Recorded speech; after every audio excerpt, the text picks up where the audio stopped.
We're starting in 5 minutes, boys. Okay, thanks, Juanma. Really excited for the show today. Hopefully it's going to be a good one. Whoa, look at this. Jimmy the Bag, a message from Gabe Morency. I wonder what this could all be about. Let's take a look at this, Jim. What's up, Pete? I got good news and I got bad news. Good news is I'm coming to San Jose, Costa Rica. We're going to be kicking it live. It's going to be an awesome betcast, Super Bowl 52.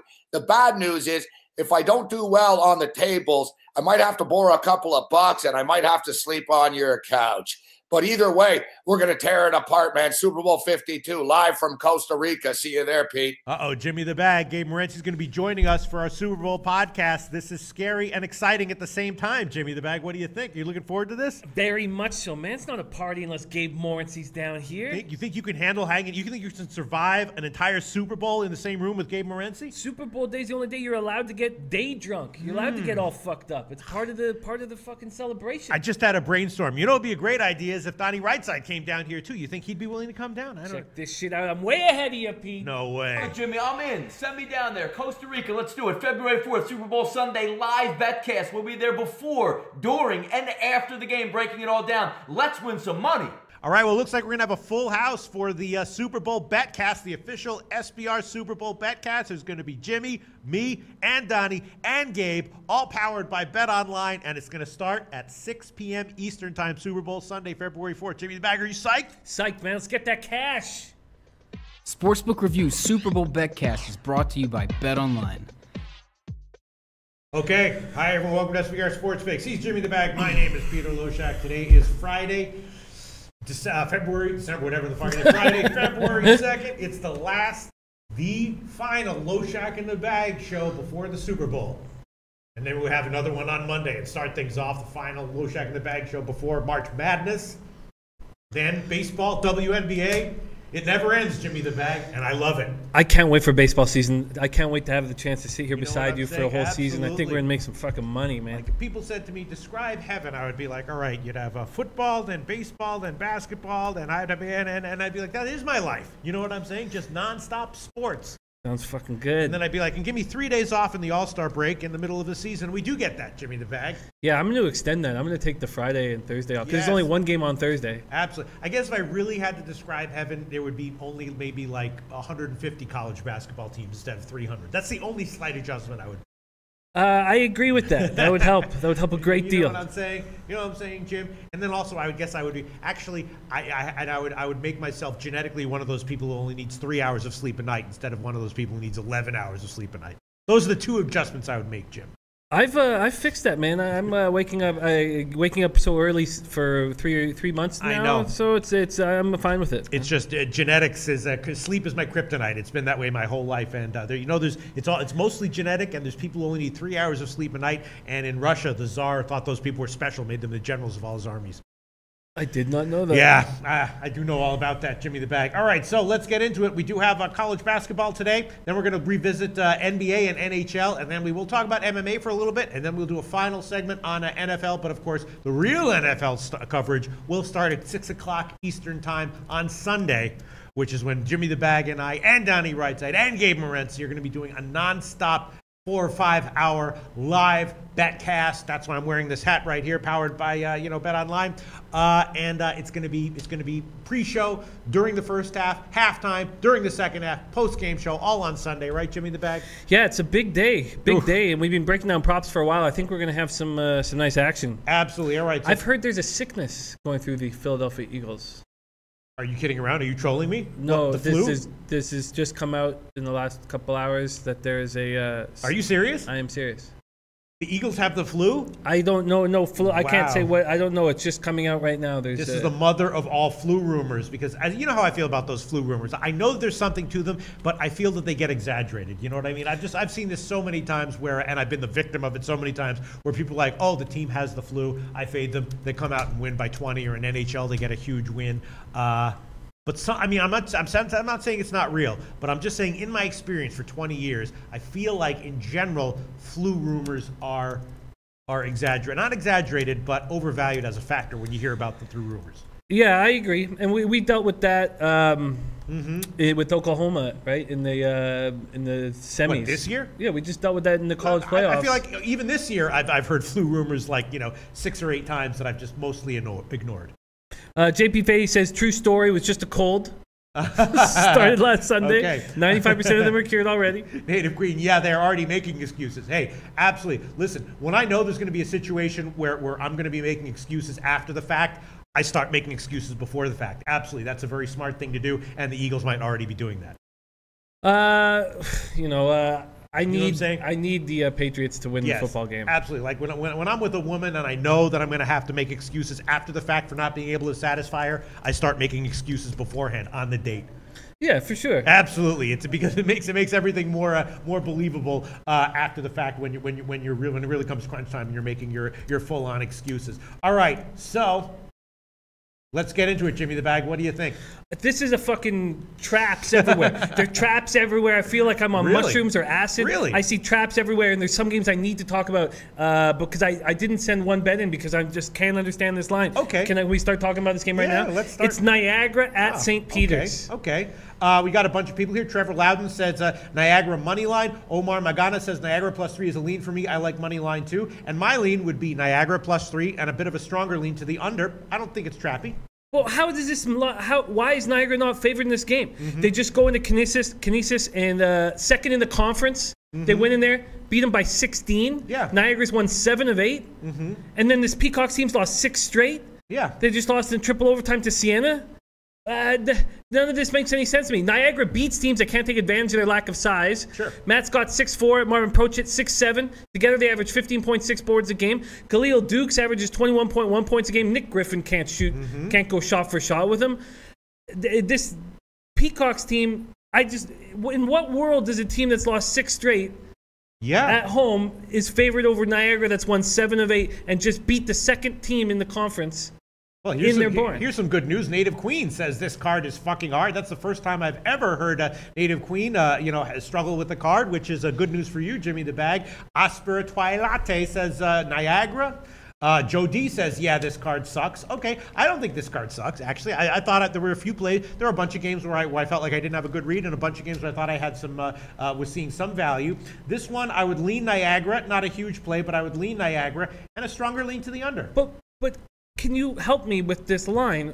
Does this line actually make sense to you? I mean, when I saw it, it didn't strike me as not making sense. Let me revisit this. I mean, I looked at it a bit. I said, all right, my lean is Niagara, stronger lean to the under, and I'm done. And then I moved on. Let me look at it again. Yeah, I think that I don't think St. Peter's is as bad as most people think, but I think Niagara's a side here with value. I'd definitely be looking this second half. If Niagara is up big in the first, I'm sorry, if St. Peter's is up big in the first half, I will definitely be looking to take Niagara on the second half. And same deal with the total. I feel like the first half total might be worth a shot. I feel like the full game under will be worth a shot. Actually, I forgot to bring up the shows here. Let me see. Bring up the show lines. All right. Yeah, Gabe Morency. Did that promo that we shot with Gabe Morency go up yet? Do you know about that, Larry? It's not up yet. We shot a pretty fun promo. How do you think that went, Jimmy? I thought that was pretty fun.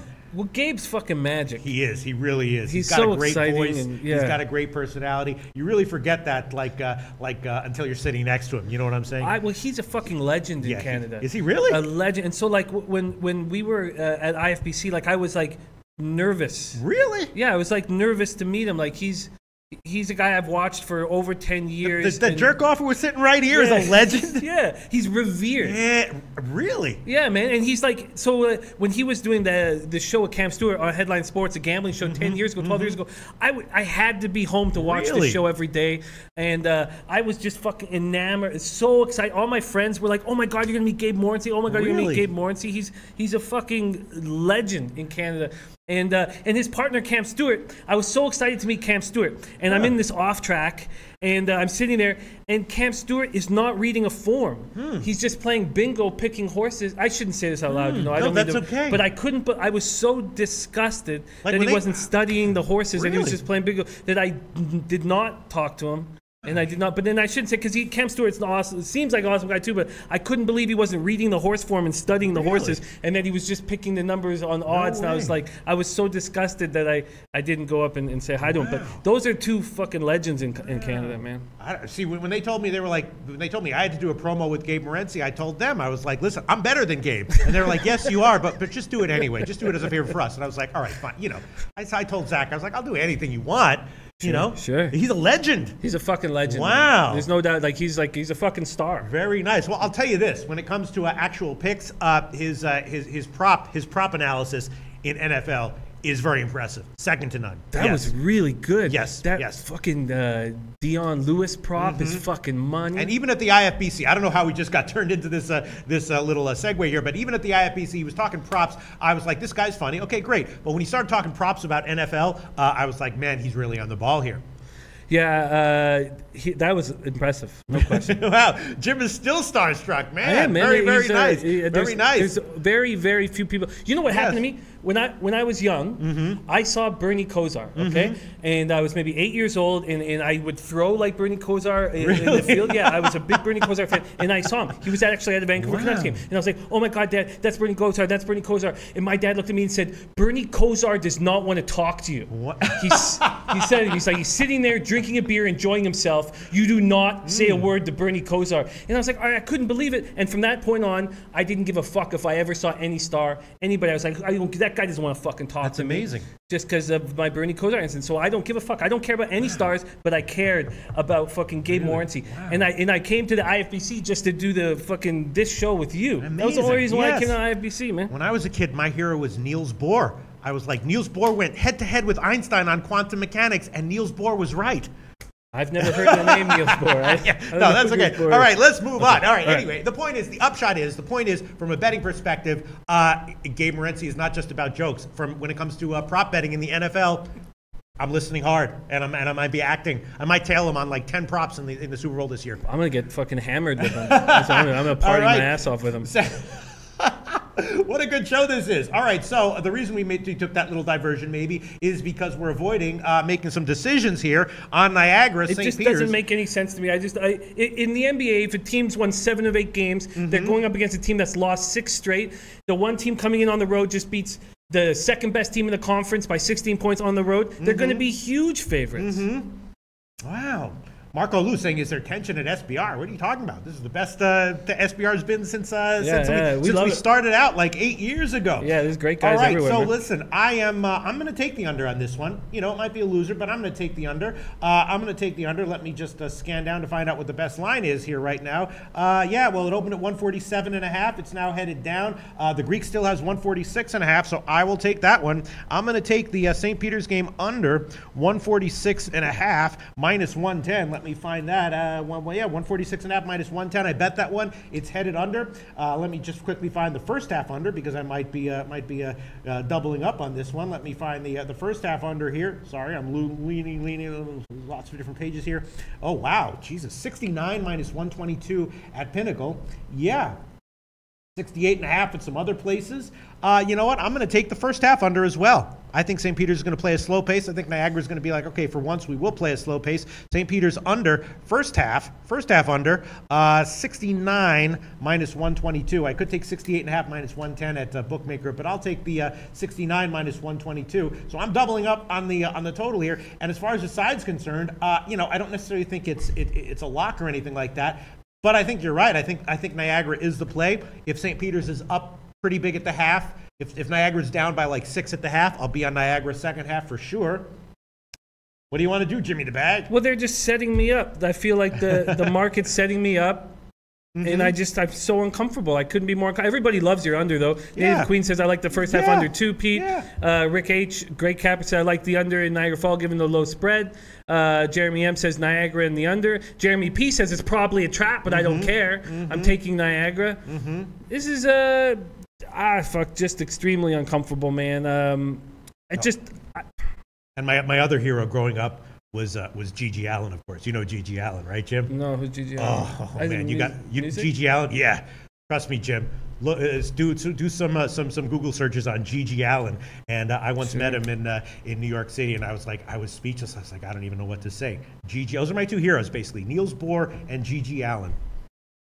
And obviously, what the fuck is the guy? And Billy Walters, obviously. My three heroes. Sure. Oh, when I saw Mark Lawrence, I was pretty excited. That was so exciting. Right, and that makes me want to go to Gulfstream just to hit the track with him. So that was exciting. But Jim doesn't know who G.G. Allen is, but he'll find out, and he'll understand why I loved him so much. So yeah, my three heroes, G.G. Allen, Niels Bohr, and Billy Walters. All right, and that's who I aspire to be, a combo of those three guys. All right, let's see. What else do we have here? What else? Ben Goldstein says staying off this game completely. Max says Niagara +3. You jump, I jump. I mean. Matt U 1984 says Niagara, Jimmy, don't be a coward. Hey, I respect Matt. He didn't call me a pussy. Yeah, listen. I mean, I don't think it's like an obvious value play. I think there's a little bit of value there. You know, I mean, St. Peter's could get the win here, but I think Niagara +3 is the play. I mean, you know. What do you want to do? Jimmy the bag, because we do have other games to get to. I'm not doing anything right now. I'm going to sit on it for now. All right. Okay. All right. I've got my absolute favorite play, and this card is so hard. And this play I absolutely love. Okay, let's hear it. The Dartmouth Cornell under. The line is around 149. 149.5 moves around. Okay, sorry, there's just a little more talk. Niagara won the... So Matt you says, Niagara won the first game these two played. St. Peter's is a team that I've been fading, so I actually really like this spot for Niagara. Peacocks are also coming off a triple overtime loss. Affects teams, yeah, I feel you. Okay, the line's around 149. Dartmouth has averaged 66.6 points per game over the last 5. Cornell has averaged 67 over their last 5, if you don't count that Division III team they played. This line is inflated because Cornell's defense is 330th in the nation, allowing 81.1 points per game. But Dartmouth can't take advantage of how bad Cornell's defense is. They're 291st in the nation, scoring just 68.8 points per game. Cornell's offense is okay, not bad, averaging 74.2 points per game. They've guarded Matt Morgan, who averages 23.6 points, hits 40% from 3. But the only thing okay for Dartmouth is their defense. They have 4 guards who average double digits, and they can all defend the perimeter. They're all pretty good on-ball defenders as well. Their point guard, Brendan Barry, smallest of the bunch, is 6'2", but the other 3 are 6'4", 6'5", and 6'6". And all they have to do defensively in this game is be on Matt Morgan, who jacks over 10 threes a game. The Big Red have 6'8", 234-pound Stone Gettings, 15.6 points, 6.3 boards. The Big Green have 6'9" Will Emery, who is not quite as good as him, but he can defend them. But I just see this as the absolute perfect spot. That the reason why the market is doing this is because of how bad Cornell's defense is, but you're playing against a team that can't take advantage of it. And then you're playing a team that can defend the only thing that Cornell can do offensively. Well, the last time you had a game involving, I believe it was Dartmouth, right? You were no, it was Brown against who? Was it Brown against Cornell? Who was it? You had an under in the Ivy League recently that was dead on. And in this one, I was thinking, why would Dartmouth +3.5 not be the play here? I'm sure you considered that as well, Jim. I did consider that. They're so poor offensively that you just can't trust this offense to get the job done or to deliver in crunch time.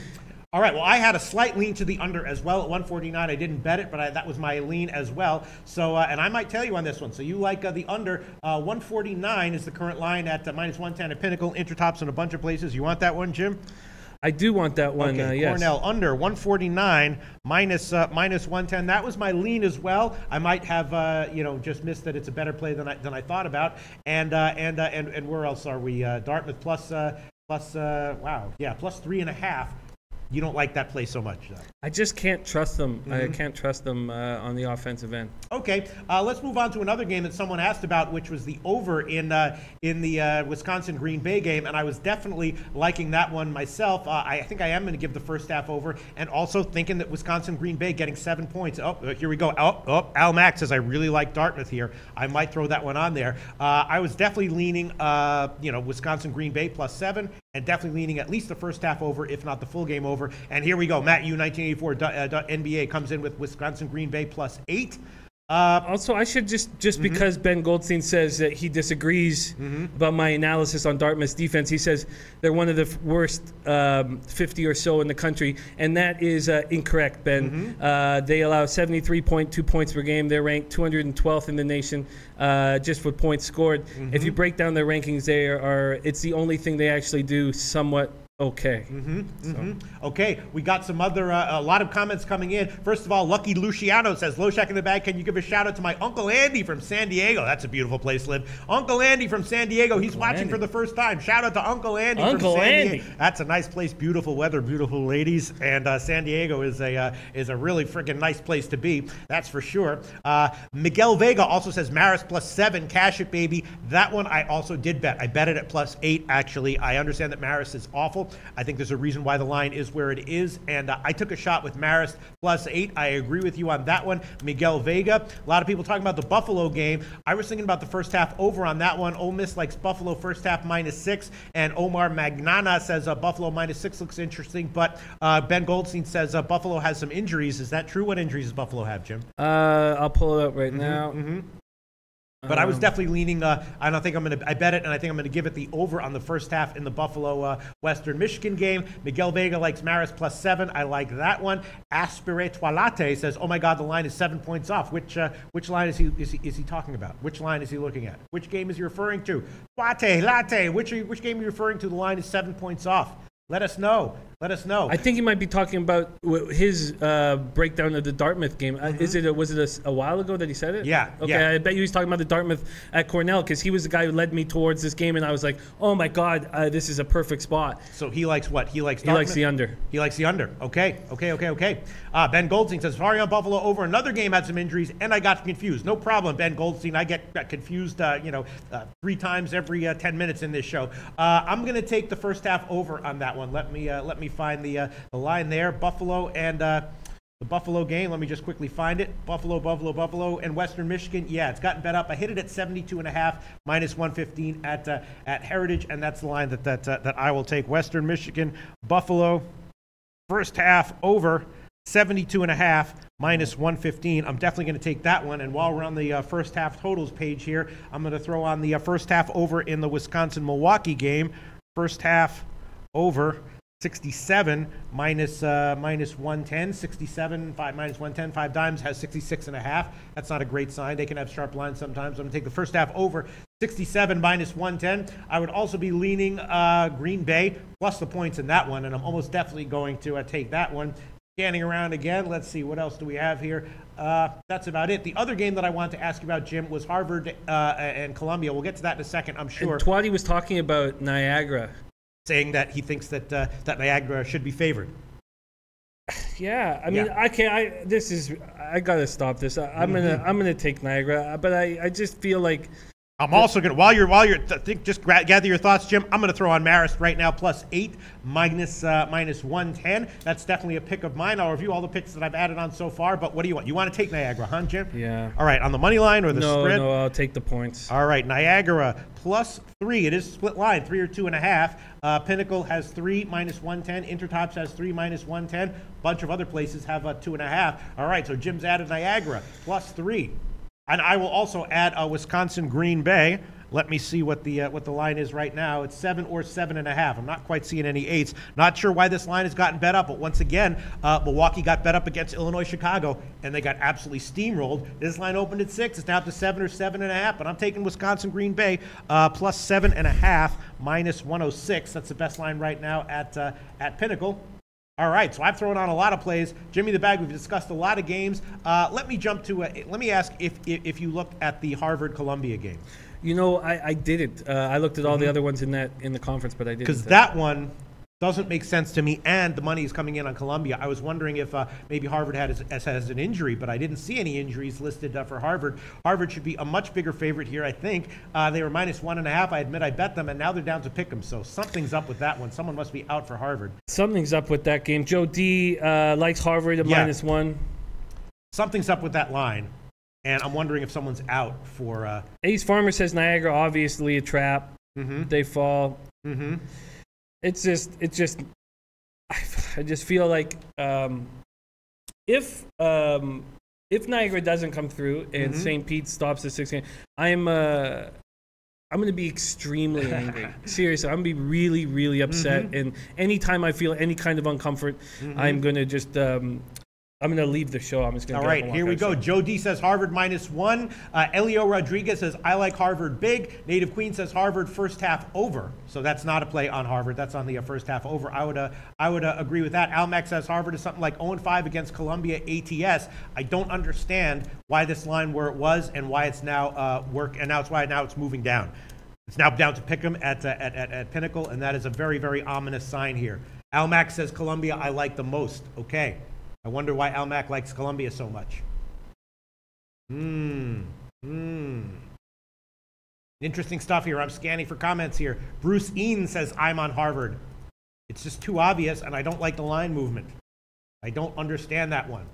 I wish you had looked at that, Jim, just because I'm wondering, are there any injuries for Harvard? Is that why this line is moving? I'll bring it up because there was nothing for Buffalo. Yeah. Okay. Okay, we are scanning the, let's see. Mike Flaherty, 75, says, really like Wisconsin, Green Bay on the money line. Wisconsin money line, Green Bay is trash. Oh, he likes Wisconsin, Milwaukee. Oh, okay. Green Bay is trash. I don't know. I think it's the first game they played went to overtime in Green Bay, and I think this one's likely to go down to the wire as well. So I'm taking that one. Ben Goldstein says some injuries in the Green Bay game took me off it. Okay, that must be why.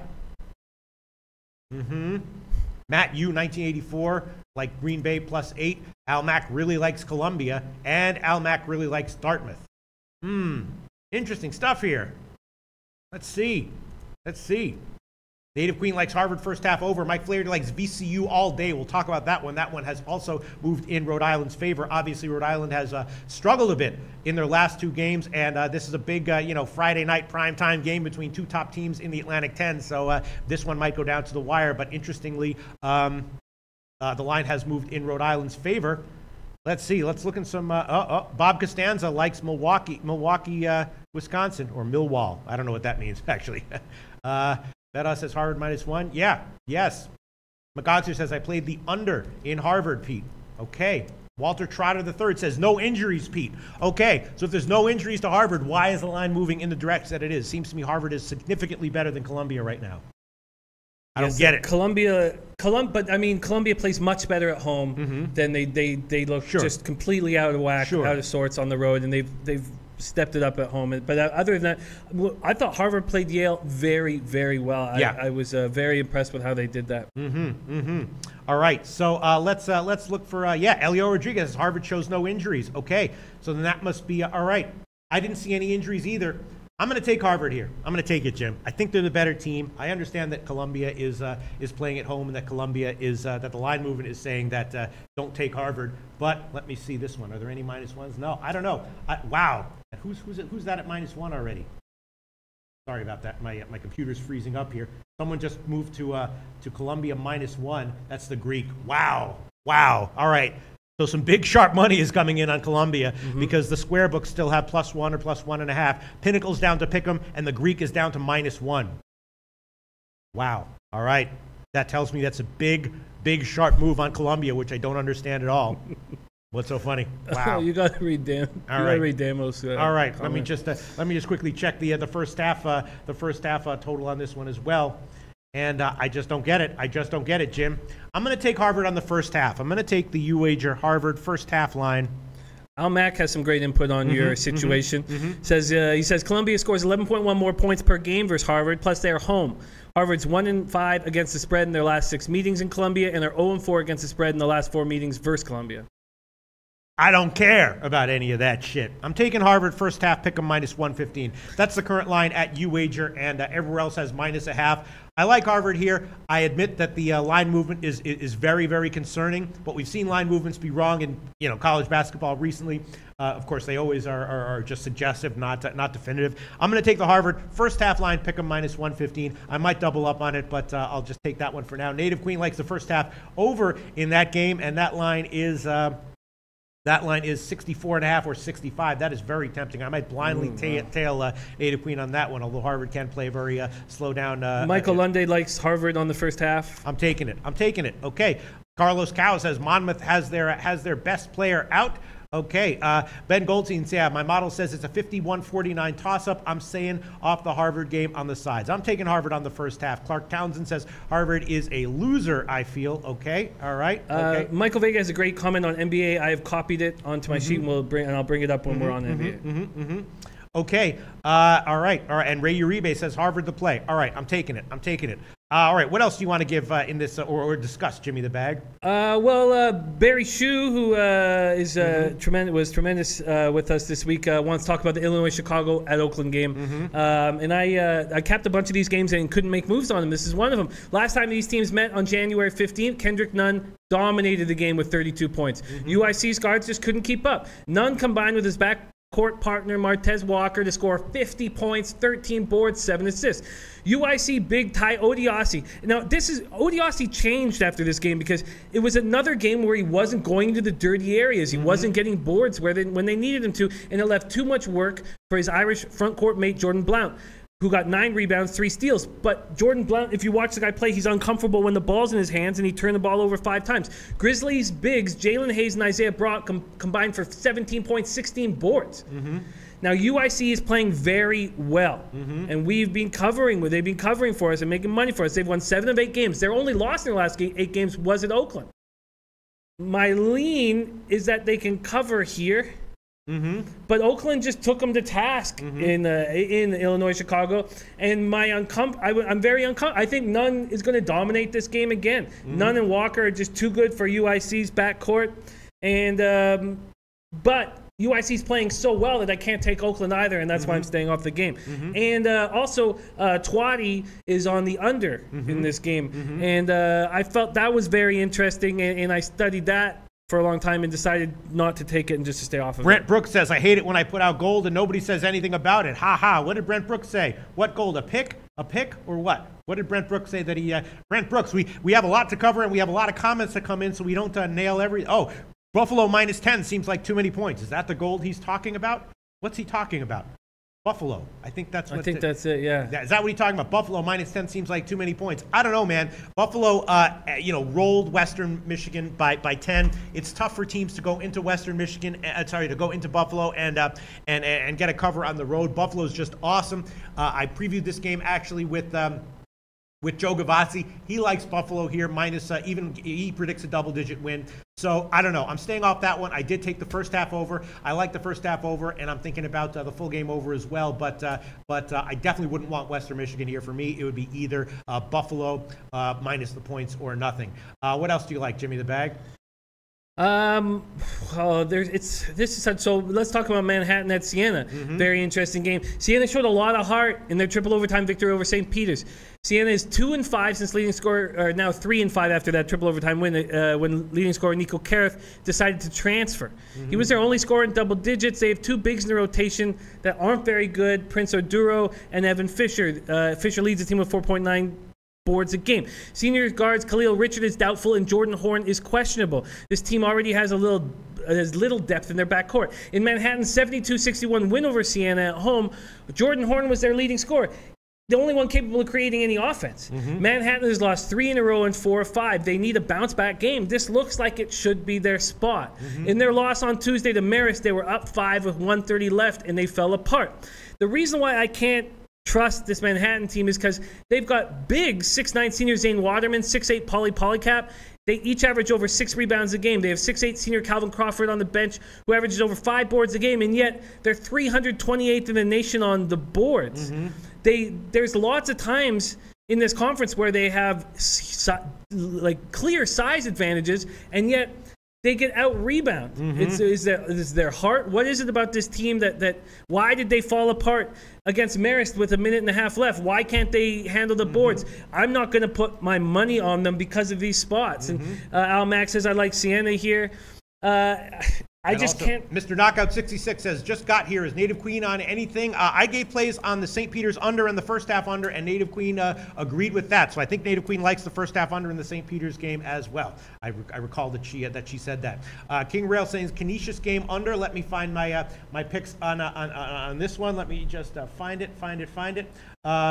Which one? Wait. Which one are you talking about? Manhattan or Siena or Canisius Marist? I was talking about Manhattan, Siena, Yeah, that and game's Native. a total pass for me. Native Queen likes the first half over in Siena. And I believe that's Twatty Latte's plays on the full game over. And sorry, I guess you're right. I do actually have a play. Sorry, this card is so difficult and Scotty Pizzle just reminded me of it.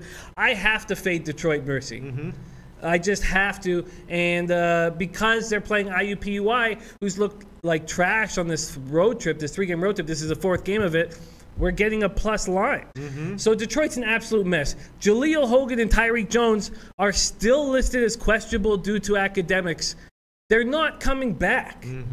They're not coming back. They're smoking blunts right now, playing NBA 2K18. They're not coming back. Jermaine Jackson left last game with a knee injury. He played 1 minute, pulled himself out of the game. He's crucial to this game. Now, without him, all they have is Chapman. They've lost their last 2 games by a combined 60 points. Now they're back home. Maybe it'll get better there. IUPI lost 3 road games in a row after that 3-game home winning streak that I was a part of. They were a team that was really coming together before this rough stretch. I think Detroit is an absolute mess and you can blindly fade them. And I know that this is such a fucked up card, so it's hard to do. But I think they're just they're absolute trash right now, and I'm taking IUPUI. But I will take that plus 1.5. Okay, well, actually, it's +2 at Bookmaker, so we can give you that one. IUPUI +2 -113 at Bookmaker. That's the best line on that one. All right, we do have to move on, so we have to wrap up the college basketball card in at least a few minutes. Let me see. Let's talk about VCU URI. A lot of people saying that they like VCU here, getting points at home against URI. URI has struggled ATS-wise recently, and the line has moved up. It opened at +4, now up to 5.5. Are there injuries for VCU, or is that just money? Because if that's just money, I'm thinking that VCU +5.5 might be the play here. Rhode Island's been very questionable of late. Sorry, getting to the injury report. I also took a shot with the under on that one at 151.5, and that is now down to 149 or 149.5, 150 at Bet Online. Might take a shot with the first half under on that one as well. What's your take on this game, Jim? I do not trust and have faith in Rhode Island anymore, but they are a good basketball team, and I just decided just to completely stay away from this game. They've been extremely confusing over the last week, but there are no injuries listed. Reggie's on VCU. Reggie's on VCU. What else? Rick H. VCU, big crowd, packed, birthday boy. Yeah. I wonder why this line has taken a big move in Rhode Island's favor. That's not because of injuries. That's because of betting action. It has to be because of betting action and just how questionable Rhode Island's been playing. No, but that's what I'm saying. If it was how questionable Rhode Island's been playing, you'd expect money to come in on VCU. Well, everybody here, the whole chat is on VCU. Clark Townsend says VCU +5.5 is the play. All right, I'll take it. That's what I don't understand the line movement again, but I will take it +5.5 -109. That's another game that's gone where I'm fading market movement here. VCU +5.5 -109. I took Harvard minus the points, and you know what? I may as well just do the whole thing, the whole shebang here. I'll take Harvard on the full game as well, even though I don't like the line movement. I'm going to take Harvard +1 -110. That's the current line at the Greek. It's all the way up to +1 at the Greek, and I will take that one. I'm also on the first half on that one. I took VCU +5.5 as well. Let's see, what else do we want to get to? Brown and UPenn. Did you look at that one? Why is Brown such a big underdog here to UPenn? Did you look at that one, Jim? I didn't have enough time, but I did take a look at it, and I liked Penn a lot about 2.5 weeks ago, and I couldn't understand. I think the value, at least my lean early, was with Brown, and then I just moved on to another game. So I don't really have enough information on it, but I was surprised that the line was the way it is. Yeah. Did someone say that he's at the VCU game?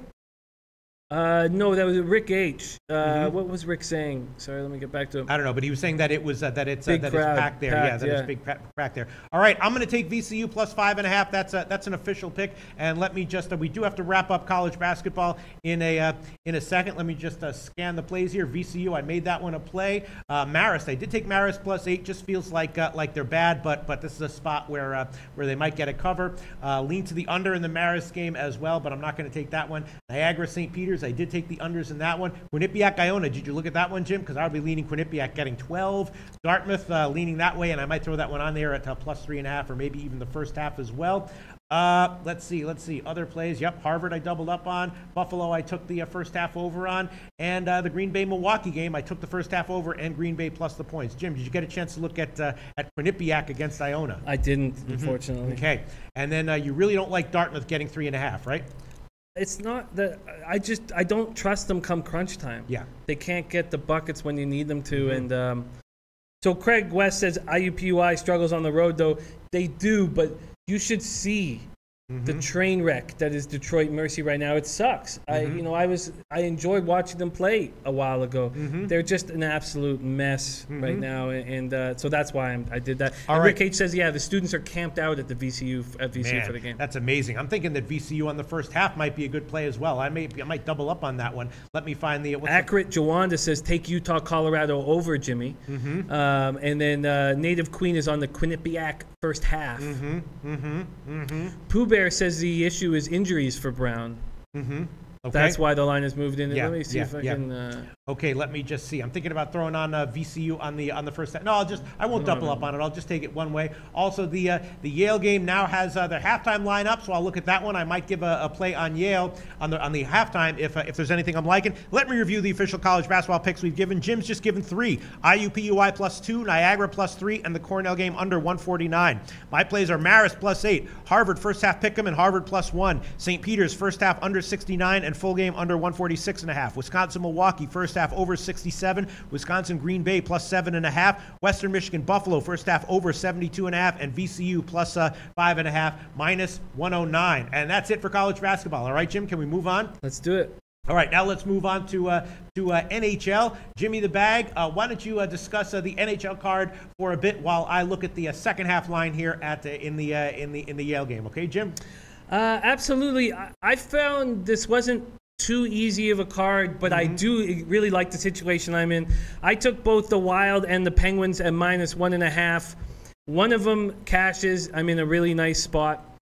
I think that if Cam Ward was going to go back-to-back, I was going to take the Hurricanes over the Red Wings with Darling in there. I just can't trust this hockey team. Sharks Jackets are a tricky spot. The Sharks have lost 4 straight, clearly feeling the loss of Big Joe. And I don't know if I trust this Jackets team moving forward. Cam Atkinson and Brandon Dubinsky are back, but they still have the worst power play in the league. They're barely getting goals. And the Jackets haven't had a 2-goal lead in a hockey game since late December. I know a lot of people who think the Pens... Clark Townsend says Penn Caps over all day. The reason why I stayed away from that is because I think that Matt Murray's just about to step up. He went through the death of his father and was away from the team. And I'm guessing that maybe his father was sick for a while because I shouldn't look too deep into this but he was struggling, and he's a real quality goaltender. I think he steps up, and that's the reason why I can't. And then these guys play each other very intensely. Now the Capitals' goaltending has been very questionable on the road, so I can understand people taking the over. But the Pens have made me over $1,000 this past week in 3 games with their puck lines, and I'm just not going to stop now. But I can understand people who are taking the Pens to win the regulation. I'm taking them minus 1.5. I got plus 185 in the morning show. And then I think I'm trying to plan this spot for the Golden Knights to lose. They're a magical team. But the Wild are very good at XL Energy Center, 17-4-4, and I don't believe that their road record should be as garbage as it is. They're just too good of a squad. The Knights are just magic, but I think I'm trying to pick the right time. This is the first time all year the Wild have been completely healthy. I expect them to play better and make the playoffs. Okay. No play for me on the Yale Princeton second half game. What's the score? My SBR thing says 0-0 at the half. So Yale's up by 2, 35-33. So I did actually like Yale plus the points, and I did actually bet that one, but they changed it to a 6 o'clock start, so I didn't get a chance to add that one to my picks. But I definitely liked Yale on that one, and I previewed it with Joe Gavassi earlier this week, and he said take Yale plus the points as a big underdog. Yale has been bad. ATS recently and Princeton's been killing it, but Joe Gavassi gave a great analysis saying that Yale plus the points would be the way to go here, and it does appear that he was right. Yale is up by 2 at the half, and I think I got him at 8.5 or something like that. Forgot what line I took him at. But all right, so Jimmy the Bag in the NHL. Let me just get to what to. There are some comments here that I should just touch on. Ben Goldstein says, "What are your thoughts on the Golden Knights over?" I think that. Personally, I don't like the over in this spot. I think Minnesota really tightens the ship up at home. And let me just get that line. I mean, if you were to be able to get, let's see, it's just not worth it for me. You should get plus 110 or plus 115 on the over 5.5. I think to give that any value. But Ken Fateau is Minnesota over Vegas. Big drop off in goal. Looks like Subban has been way better than I expected him to be this year. Dante Higgs took the Sharks. Jimmy, what do you think of that game? We had people on the early show who thought this was the right time to jump on that. But they're on a road trip and they have not been looking good. They're not able to score goals. They're missing Joe Thornton. It's just I found this hard, and I think the Jackets are a tricky team to cap right now with them not scoring and not taking leads. We know that Bobrovsky's better than what he's been showing, and Atkinson and Dubinsky are doing nothing. So this is a tricky card. And Brent Brooks says Sharks without Thornton on the road, no bueno. All right, so the only play for me is Minnesota -1. I'm taking that one, Jimmy the Bag. Anything else you want to add on to your plays for NHL here? No, I really like the spot. I like being in a spot where just one team needs to hit the puck line, and I'm in the world of profit. All right, sounds good. So let's move on to NBA. Jimmy the Bag, it's a big NBA card. Let's quickly touch on the 7 o'clock game where a lot of people were thinking that maybe Indiana should be favored over Charlotte, but Charlotte was -3, now up to 3.5 market wide. I'm thinking that this might be a spot to take Charlotte. I don't think I'm going to add it, but it's certainly an interesting handicapping situation. I think Charlotte rolls here. They are playing with revenge. A couple games ago, they played in Indiana, and Indiana won pretty handily, and that game also went under. Yeah, it's Miles Turner is playing, which they will need him desperately. Just because Sabonis is great, but he's just not big enough. They need someone with a little bit more size. But it's so funny because when Turner and Sabonis are on the court together, it's Sabonis that goes into the dirty areas and not Turner. But still, just seeing a bigger body might stop Howard from moving forward. Hornets are playing better. They're 8-6 last month. That's the best they've been all year. Kemba Walker is angry about not getting picked for the All-Star game. He's an enigmatic character. He when he steps it up, he can really. I mean, he just went off for 38 points and 9 threes last game against Atlanta. I find this tricky. I like the Pacers better than the Hornets, but the Hornets are playing very well. I'm leaving this game off. Okay, so for the rest of the NBA card, the only plays that I gave, Golden State first half. I know they have not been a good first half team this year, but they are coming off the big blowout loss. I think it's worth kind of a no-brainer shot at just taking Golden State. And I did take a shot with the Knicks in Milwaukee. I took them first half and first quarter, and the line has now gotten bet back up. So what's that? What's up with that? Is Giannis back for Milwaukee? Giannis is back. Yeah. Bledsoe's playing. I'm very happy I didn't make that move early in the show, and people were talking about it all day, and it still might work. I'm not saying it won't work. I'm just happy that I'm off it. Even Dex Rojas, who I love capping with, was like, I think Pete's on the right side. I think Pete's making a great play with the Knicks here. I mean, Giannis is back, but we don't necessarily know how close he is to 100%. He might, as you can assume, he's 100%, but he still might be a little bit banged up, right? Well, we know he's got a knee injury, and now he's got an ankle injury. Yeah. What happens next? We saw this earlier with Lillard when one body part you start using another body part differently, and then the calf blows out, something else blows out. And just because he's playing doesn't mean that he won't go in there for 3 minutes and then he gets messed up again and they pull him. You know what I'm absolutely. Saying? All right. I was also thinking about the under in Lakers Brooklyn, but a lot of people said that they don't like that one because both teams play a fast pace. From around the NBA, what else also is interesting? Some people were saying that OKC was going to absolutely roll over New Orleans today. That's an interesting thought. Utah Phoenix is very interesting. Two very uncertain teams there. Anything else you want to add from NBA, Jim? No, I don't. Oh, Dexter Rojas is off it now. Yeah, it's a stay away for him now. Yeah, this is such a tricky. I cannot. There's not been a day so far that I haven't given an NBA play. But yeah, that's right. You have no picks so far right now, Jim. I have no picks so far. I've never been more uncomfortable with a card. If I was going to make a last-minute play, and I like this. So let me. So this is what was a comment earlier in the day. He's a guy. Fucking, I don't even have the guy who wrote it, and I apologize. But I remember I said this is such a good comment. The guys, I'm a Celtics fan, and if you go back at least 2 years, they hardly ever cover on Friday nights when they're playing against bad teams at home. Take Atlanta +7.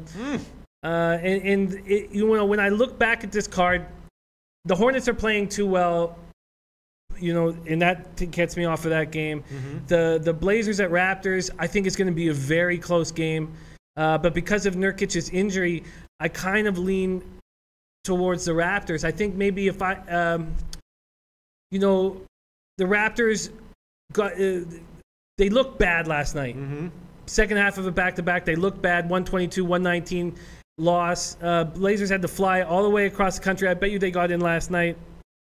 But after McCollum puts up 50 points, I mean, usually this is a spot where he's not going to shoot as well. If I was going to add a play, I think I would add the Raptors and maybe the Hawks. JP Fahey says that comment isn't true about what was written there. And also some people saying that Miami might be a good play against Philly tonight. Yeah, I was leaning Charlotte here, -3. I'm not going to give it. That would definitely be a lean. I'm just going to stick with my 2 plays. Golden State first half -7.5, and the Knicks I gave on the first half and first quarter. Hopefully they'll cover at least one of those. Maybe they will cover both. Who knows? And lean under in Lakers Brooklyn, but I guess I'm going to stay off on that one. It is a bit of a tricky card. I might have some second half plays that I like, but that's going to. And also lean Utah Phoenix. I know Utah has played a faster pace recently, but I would be leaning under on that one for sure. And what else do you want to give, Jim? Okay, I'm not forcing this. I'm not forcing this. I've sat with these games. And here comes Al Mack to put it on a tee for me. The play I was just about to make. Our inside man at ACC says Portland arrived to the arena late. Dexter says Nurkic is playing, but he's going to be playing banged up. And we have just the man for Nurkic, and that's Jonas Valanciunas. He says I'm not there right now, but as I was leaving, they were loading in. Yes, I think that I'm going to take this. Is the line still at 4? Yes, it is. No, 4.5. 4.5. For Portland, Toronto. 4.5. Only 4.5. 4.5 -104 would be the best line. That's current at Pinnacle. Yeah, I'm going to take the Raptors -4.5. Okay, Toronto -4.5, -104. That's the current line at Pinnacle. Jim's on that one, and I'm thinking maybe about throwing some of my other plays on. A lot of people were talking about the Lakers Brooklyn under, but I'm thinking that might be a good play. I think the Lakers are going to get back to playing some defense for this game. I think Brooklyn will oblige them, and it should be low scoring, right, Jim? I'm uncomfortable with Brooklyn with Hollis Jefferson out, although it hasn't actually been. They haven't been doing it. Well, I guess they did allow 108 points. But yeah, I'm uncomfortable. When Quincy Acey is the starting 4, I just don't really like it. I'm talking about the under.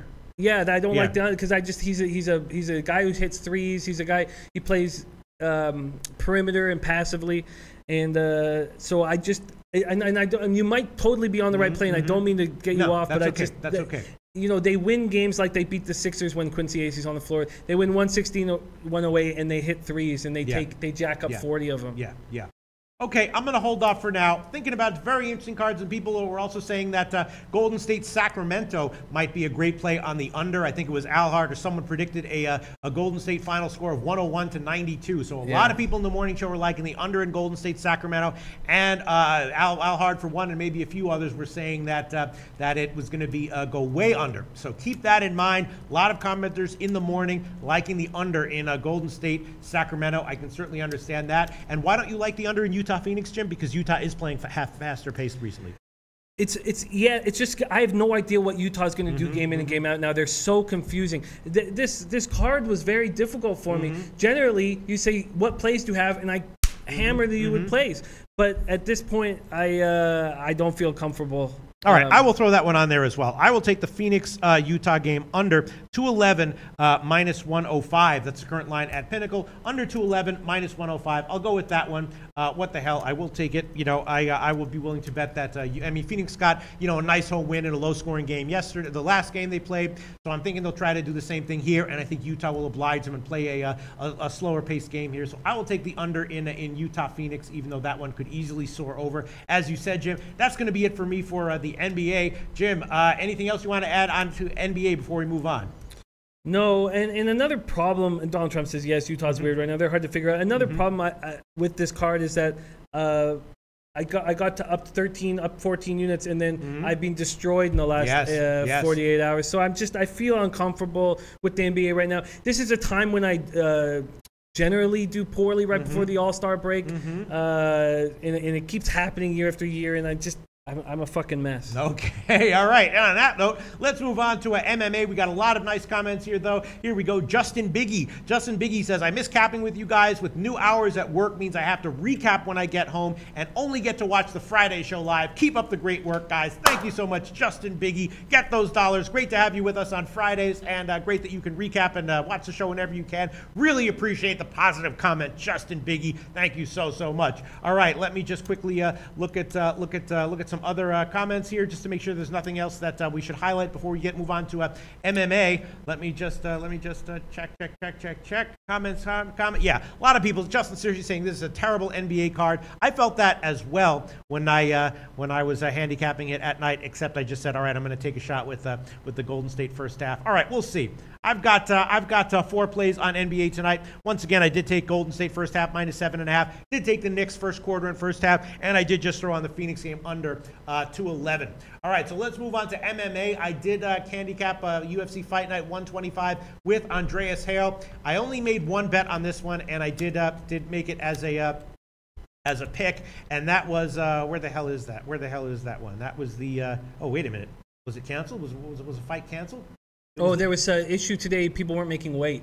Oh, the Dodson fight. I don't know what the fight Dodson was. fight It was a big to story. go the distance. That was my only. Oh man, wow, this shit really happens last minute. My only play in the fight was the Dodson fight to go the distance at minus 210. Not only did they supposedly not make the weight, but they didn't even come close to making the weight. It was a big story that I didn't really. Wow. read. So which one didn't make the weight? I don't like. Munoz also missed weight. Yeah. Okay. Wow. Andreas Hale liked John Dodson by decision. That one is obviously canceled. I had only one bet on the entire card, and it was the the Dodson fight going the distance. That fight is obviously canceled. The Lyoto Machida fight, I mean, I don't know. Machida's a massive underdog here. It's head scratching. Anders is obviously great, but he's still, learning the ropes. I don't think Machida would come in here and fight if he was a lock to get knocked the fuck out, as some people are saying is a lot to happen here.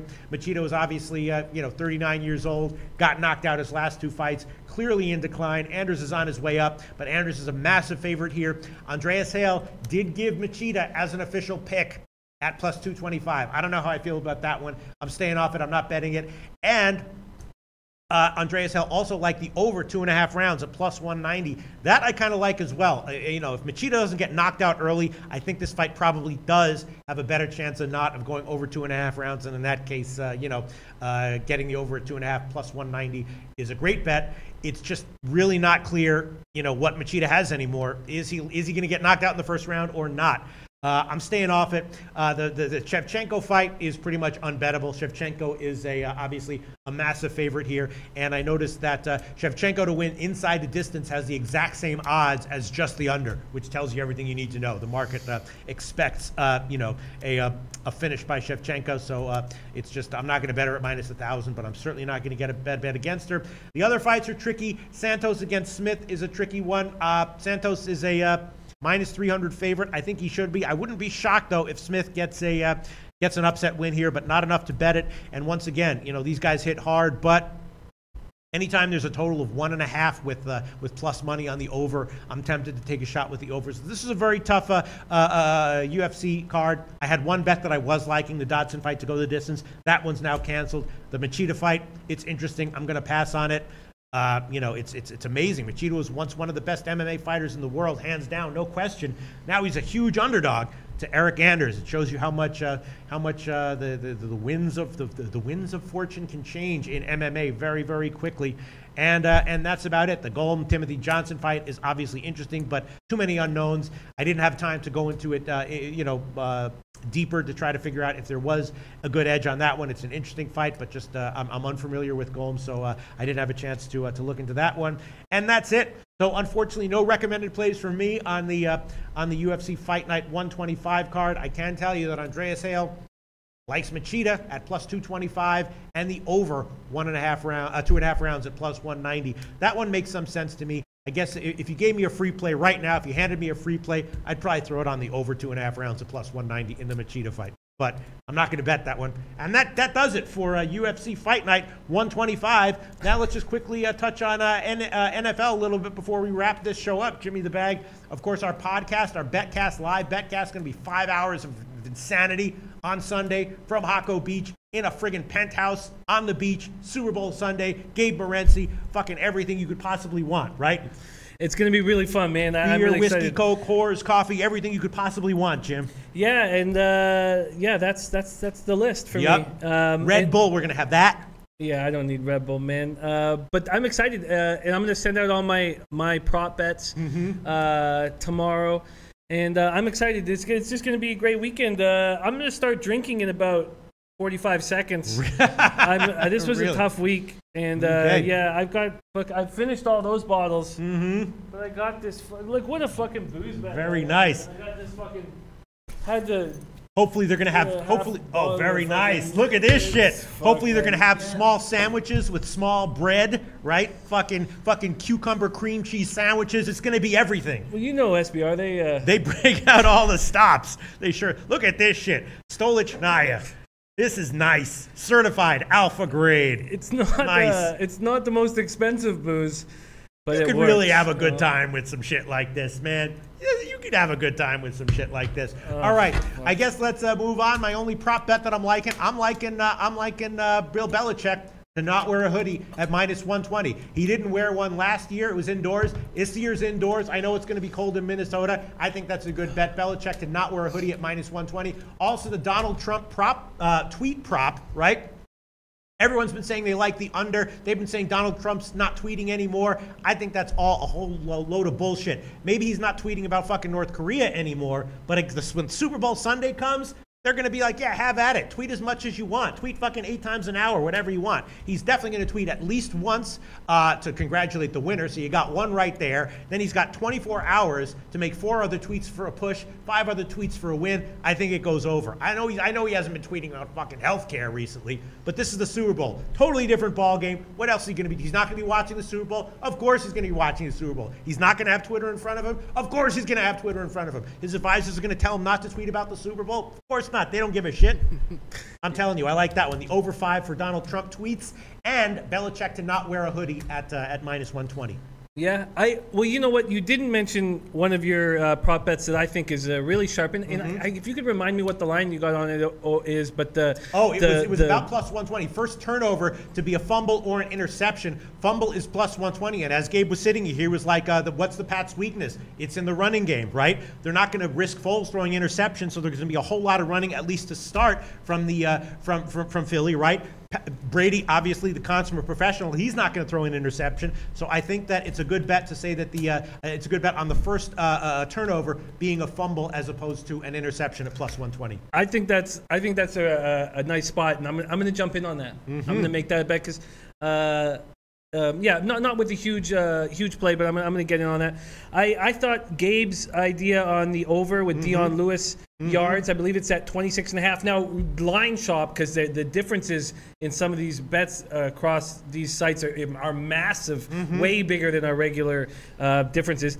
But I like that Dion Lewis play. I think the over 46.5 field goal is another great play. We've seen the Eagles kick, and it's an indoor facility, so I think that will be a good spot. So I think that's a good spot. Now, personally, I'm going to be taking the punt props. I've been very successful in games that I don't think this is going to be a shootout. I don't think this is going to be a shootout, and I've been wondering when to place my under, and everybody seems to think that it's the first half is by far the best spot. And even if I was to take the full game under, that maybe I add a first half under and second half over, and that's not necessarily a move that goes against goes against each other.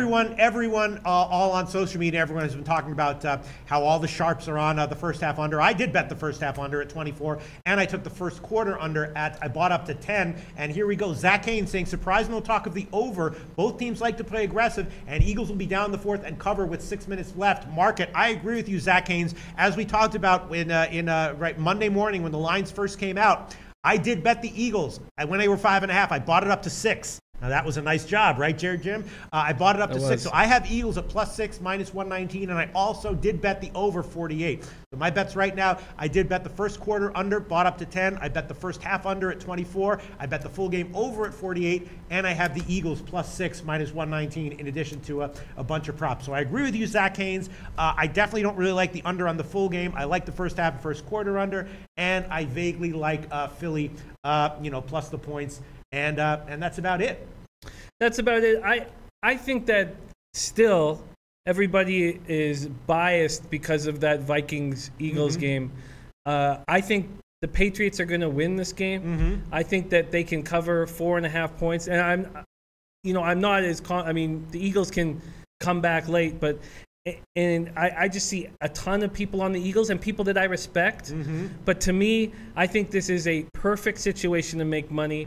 Everybody's biased because of the Eagles destroying the Vikings when every single possible thing went right for them. And now Belichick has 2 weeks to put a fucking plan together against this Eagles squad. And Foles is not the quarterback that put up 38 points. He's also not the quarterback that couldn't get any points in the end of the season. He's somewhere in between.